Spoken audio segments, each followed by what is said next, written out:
அன்பர்களே, உங்கள் அன்பு ஜோதிடர் சிவ ஜோதிராமன். இன்றைக்கி அடுத்த டாபிக் பார்ப்போங்க.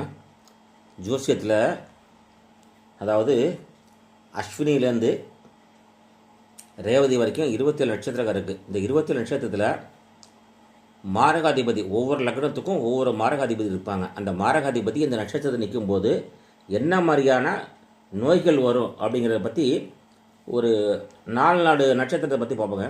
ஏன்னா நிறைய வீடியோ வரும். 4 நட்சத்திரத்தை பார்ப்போங்க. முதல்ல அஸ்வினி நட்சத்திரம் எடுத்துங்க.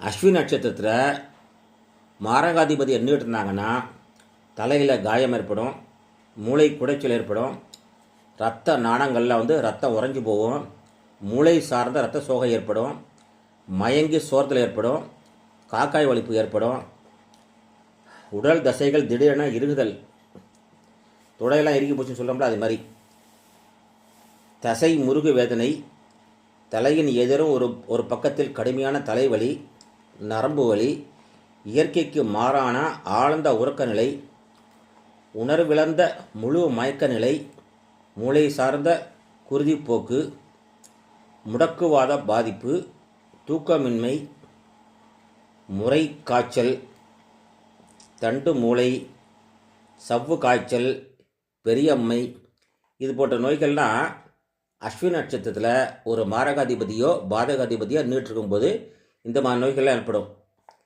அடுத்தது பார்த்திங்கன்னா பறை நட்சத்திரம். இந்த பறை நட்சத்திரத்தில் ஒரு மாரகாதிபதியோ ஒரு பாதகாதிபதியோ, அதாவது லக்ன பாதகாதிபதி லக்ன மாரகாதிபதி நிற்கும்போது என்ன மாதிரியான நோய்கள் ஏற்படுத்தும் அப்படிங்கிறத கொஞ்சம் சொல்கிறாங்க. தலையில் காயம் ஏற்படுத்துது, பெரும்பாலும் முன் நெற்றியில் கண்ணை சுற்றியும் ஒரு கருப்பான தோற்றம் தெரியும். அதுக்கடுத்து சளி நோய் உள்ளவர்களிடம் உடலுறவு கொள்வதால் ஏற்படும் நோய் சார்ந்த பாதிப்புகள், மேகப்படை, முகம் மற்றும் பார்வை பாதிப்பு, தலையில் குடைச்சல், ஒருவரின் ருசிக்கு இரையாவதல், ஊறு விளைவிக்கும் இன்பங்களில் ஈடுபடுதல், இது மாதிரியான பாதிப்புகள்லாம் ஏற்படுங்க. இது 2 தான் பார்க்க முடியுது போல இருக்குது. ஒவ்வொரு வீடியோவுக்கு 2 நட்சத்திரம் சொல்கிறேங்க. இப்போ நான் அஸ்வினி நட்சத்திரம் பரணி நட்சத்திரம் சொல்லியிருக்கேன். அடுத்தது கார்த்திகை நட்சத்திரம், கார்த்திகை ரோஹி நட்சத்திரம் பற்றி அடுத்த வீடியோவில் சொல்கிறேங்க.